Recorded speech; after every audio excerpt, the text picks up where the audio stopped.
दान धर्म पुण्यर मास ହେଉଛି रमजान मास आउ दिन केईटा पर शेष ହେବ रमजान मास पालित ହେବ ईद पर्व आउ मुस्लिम धर्मावलम्बी माने बेस खुशी थिबा बेले भद्रकर सबु मस्जिद रे चली व्यापक प्रस्तुति मुस्लिम माने दीर्घ एक मास धरी रोजा रखिबा सहित राति तराबी एवं दिन में नमाज पाठ करुछंती। भद्रक सहर विभिन्न स्थान में आयोजित होउथिबा इफ्तार पार्टी रे विभिन्न दलर नेतृवृंद जोग देउछंती। जिलापाल दिलीप राउतराय अध्यक्षतार शांति समन्वय कमिटी बैठक बसिथिला। ए बैठक में भद्रक एसपी समेत उभय मुस्लिम एवं हिंदू संप्रदायर वरिष्ठ कर्मकर्ता जोग देइथिले। सहरर विभिन्न स्थान में व्यापक फोर्स मुतयन करा स्थिर होइछि।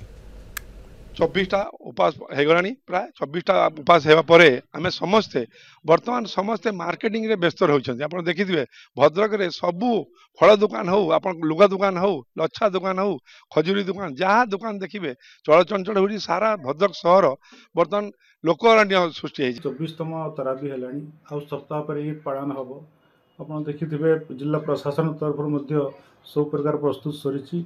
ये रमजान मास आम होली भी पालन करिछे। भद्रकवासी ओडिशावासी सारा भारतवासी एवं पूरा भारत रे खुशीर कथा कौन घटना घटी नहीं।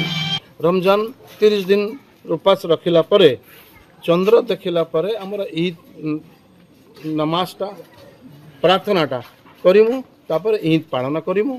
ईद पालन विभिन्न प्रकार उद्देश्य रही जहाँ तोरा वर्ष वर्ष धरी भाई भाई बापा पुआ माँ झील मानकर जो बटा मझी मझे थाए ईद गोटे एभली जिनस अल्लाह ताला हमको देइछंती।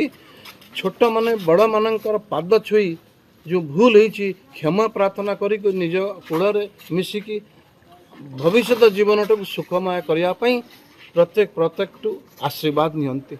ये प्रार्थना सैला परे आमर एबे ईद पर्व पालन करने समस्त योजना सरी।